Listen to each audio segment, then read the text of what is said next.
Shalom saudara-saudara sekalian. Saya ucapkan salam untuk kita semua. Salam hormat dari saya kepada saudara-saudara sekalian yang menyaksikan saya berbicara. Kali ini saya akan menyampaikan beberapa hal terkait iman orang Kristen yang percaya kepada Yesus sebagai Tuhan dan Juru Selamat. Jadi saat ini saya bersyukur kepada Tuhan bisa berbicara, bisa buka suara. Tentunya ada alasan. Jadi karena ada pertanyaan-pertanyaan dari saudara-saudara kita yang tentunya ini yang berbeda keyakinan dengan saya, karena saya orang yang percaya Yesus, dan orang yang bertanya kepada saya ini adalah orang-orang yang berbeda keyakinan dengan saya tentunya, di mana ada pertanyaan yang dilontarkan atau disampaikan dengan saya ini lewat Facebook. Dia berkata begini, tunjukkan dalilnya dari Injilmu. Adakah perintah Allah membangun gereja dan beribadah ke gereja setiap minggu? Jadi ada kalimat selanjutnya dan itu saya tidak baca karena itu bersifat negatif terhadap iman orang Kristen. Jadi saya tidak baca. Jadi ada dasar kita sebagai orang percaya kalau mau menyampaikan sesuatu dari kebenaran firman Tuhan, jadi kita juga tidak boleh kebablasan, tidak boleh dengan emosi, tidak boleh dengan dengki, tapi dengan kasih. Jadi alasan saya bicara ini tentunya karena saya mau menjelaskan kepada saudara-saudara kita yang berbeda keyakinan dengan orang Kristen tentunya. Jadi ini menjadi alasan juga yang kedua untuk menyampaikan kebenaran Tuhan kepada siapa saja, bukan hanya orang yang berbeda keyakinan dengan Kristen, secara khusus mungkin ini Muslim yang bertanya dengan saya, karena memang saya berbicara dan berkomunikasi dengan seseorang yang beragama Islam. Jadi kali ini saudaraku, saya coba memberikan dasar ya, dengan Anda meminta bahwa apa dalilnya dari Injilmu, adakah perintah Allah membangun gereja dan beribadah di gereja setiap hari Minggu. Nah, ini sebenarnya sangat mudah ya bagi orang Kristen yang sudah mengerti firman Tuhan, sudah hidup dalam Tuhan. Ini sangat mudah. Jadi sebenarnya ini mungkin kesalahan pemahaman ya, di mana gereja itu sendiri tidak dimengerti. Jadi ada banyak orang nggak ngerti juga gereja. Jadi sebenarnya gereja itu saudaraku, itu sebenarnya adalah pribadi ya, orang-orang percaya itu sendiri adalah gereja. Jadi bukan gedung. Jadi gedung itu adalah tempat orang-orang percaya berkumpul. Jadi sekali lagi ini tempat. Jadi ini ada kesalahan sih, mungkin saya lihat pengertian gereja yang bisa di searching di Google itu. Ya, misalnya kita melihat ini ada pengertian gereja adalah kumpulan umat yang dipanggil oleh Allah dan telah mempunyai iman kepercayaannya kepada Yesus Kristus. Jadi sebenarnya ini gereja dari apa yang mereka sampaikan atau penjelasan pengertian yang ada di Google ini memang agak dangkal, ada yang tidak tepat. Sebenarnya gereja yang sesungguhnya itu adalah orang-orang yang percaya kepada Yesus. Jadi pribadinya, bukan gedungnya. Jadi gedung itu sekali lagi itu tempat berkumpulnya orang percaya.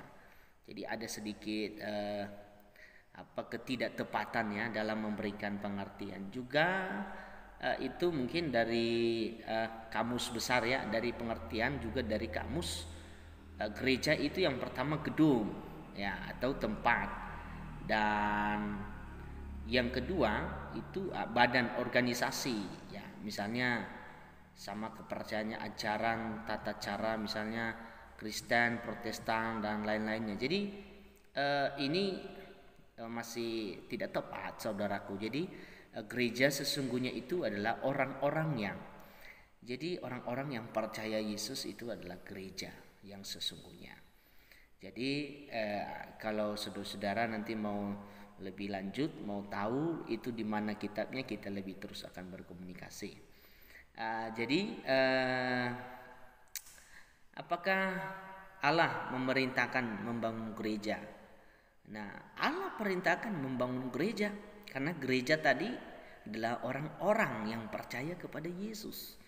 Jadi kita berusaha membangun siapa saja, dan bahkan berdasar dengan amanat agung, ya kita harus memberitakan kepada dunia, kepada seluruh bangsa, ya karena Yesus sendiri yang perintahkan.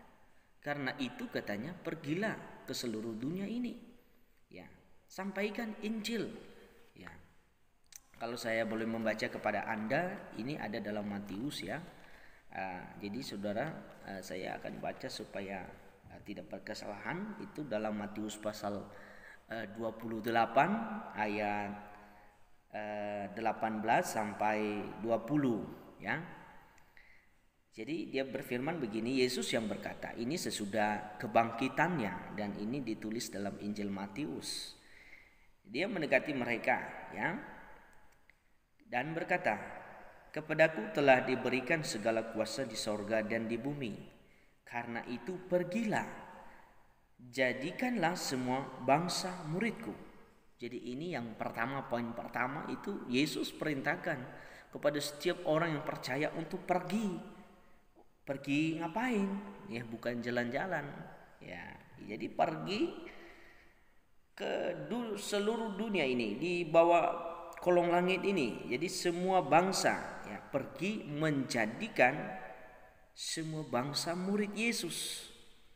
Nah, termasuk saudara, jika Anda membuka hati, Anda juga akan menjadi murid Yesus ketika Anda percaya ya kepadanya. Sesudah itu, dan baptislah mereka dalam nama Bapa dan Anak dan Roh Kudus.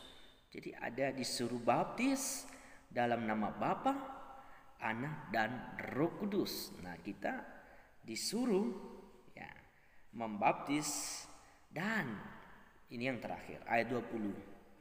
Dan ajarlah mereka melakukan segala sesuatu. Jadi kita mengajar mereka, setiap orang yang percaya kepada Kristus kita ajarkan, dan kita mengajarkan untuk apa? Untuk melakukan segala sesuatu yang diperintahkan Yesus, ya. Dan terakhir, ketahuilah, aku menyertai kamu senantiasa sampai kepada akhir zaman. Jadi saudaraku, saya menjelaskan lebih awal ini tentang gereja. Jadi gereja itu sekali lagi jangan Anda berpikir hanya gedung, yang bukan gedung saudaraku. Gereja yang sesungguhnya adalah orang-orang percaya kepada Yesus. Nah, jadi saudaraku, kenapa? Yang kedua itu kenapa setiap hari Minggu ya datang ke gereja. Nah, ini bervariasi ya. Ini sebenarnya orang Kristen yang percaya Yesus, yang mengaku Yesus itu kenapa mereka beribadah hari Minggu. Jadi tentu ada alasan-alasan tertentu. Kenapa? Karena kalau Sabat sesungguhnya itu kalau dihitung menurut itu jatuhnya hari Sabtu. Dan itu mungkin dalam agama orang Yahudi ya, itu mereka Sabat itu sebenarnya di hari Sabtu. Tapi lalu kenapa orang Kristen, orang yang percaya Yesus itu beribadahnya di gereja setiap minggu? Tentu ada alasan. Jadi saya akan coba menjelaskan kepada saudara. Jadi orang Kristen beribadah di hari Minggu itu sebenarnya bukan juga ya tertulis dalam Alkitab, tetapi itu ketetapan gereja mula-mula di mana itu adalah merupakan kelanjutan Sabat orang Yahudi, dan mereka jadikan Minggu itu adalah hari beribadah. Jadi beribadah sebenarnya kepada Tuhan itu, kalau orang Kristen itu bukan sebenarnya hari Minggu, tapi setiap waktu ya kita beribadah kepada Tuhan. Jadi kalau dikatakan hari Minggu itu datang di gereja, itu sebenarnya persekutuan ya, ada saat-saat tertentu orang-orang yang percaya Yesus berkumpul berdoa bersama di gereja ya, di gedung gereja, dengan tujuan saling menguatkan, bersaksi dan lain sebagainya. Di sana juga akan diberitakan firman. Jadi beribadah di hari Minggu itu adalah sebagai wujud keyakinan bahwa Yesus adalah Tuhan dan juru selamatnya. Kenapa? Karena di hari Minggu pagi itu, kalau diikuti kronologi kebangkitan Yesus, jadi hari Minggu itu adalah hari kebangkitan Yesus. Jadi tepatlah di situ hari kemenangan. Jadi bapak-bapak gereja ya, di sana mereka memulai kebiasaan bahwa hari Minggu mereka beribadah karena itu adalah hari kebangkitan Yesus. Itu keyakinan kami, dan sekali lagi saya mau menjelaskan mendasari pernyataan saya bahwa bukan beribadah datang di gereja itu di hari Minggu merupakan itu ibadahnya, tapi sebenarnya orang Kristen yang percaya Yesus itu menyembah Tuhan itu dalam roh dan kebenaran. Jadi sekali lagi saudaraku, jangan salah dimengerti.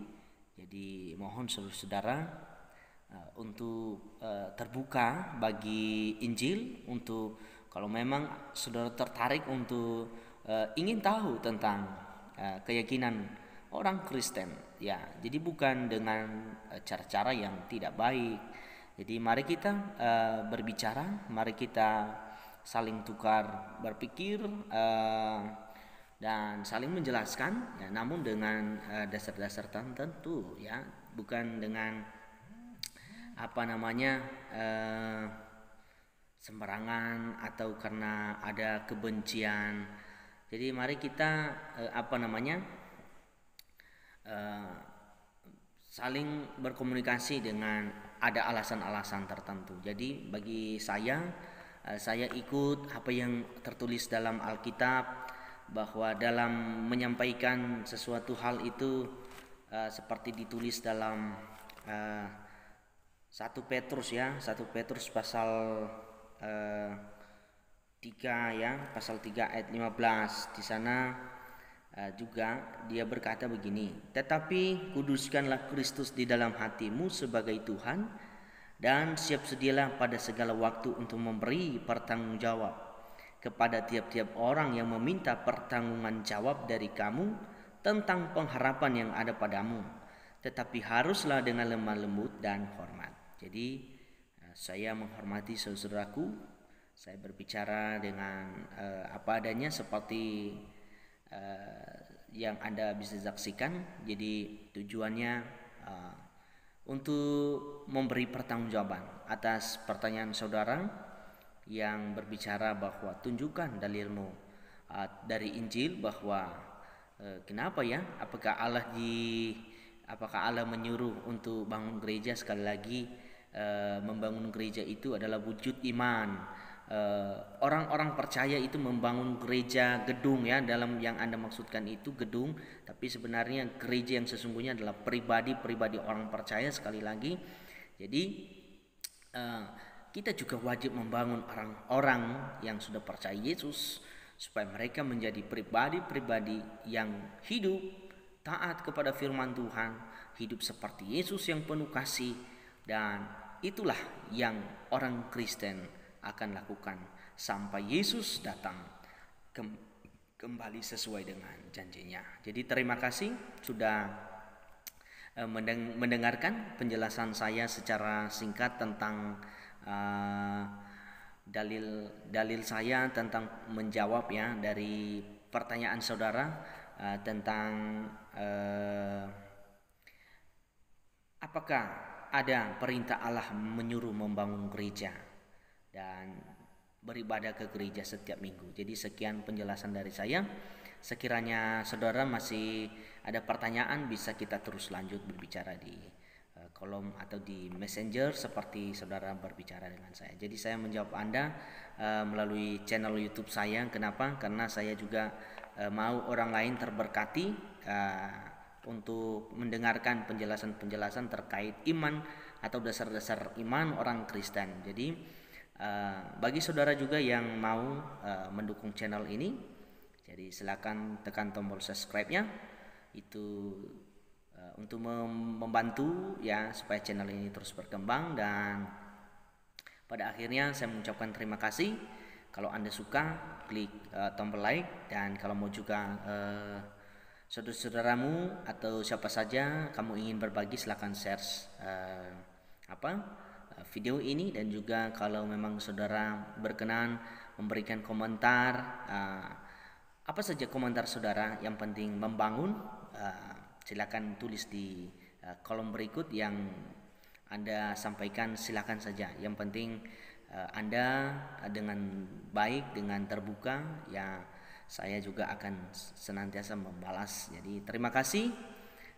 Kiranya Tuhan memberkati saudara-saudara yang sudah menyaksikan video penjelasan-penjelasan terkait iman, keyakinan iman orang Kristen. Shalom.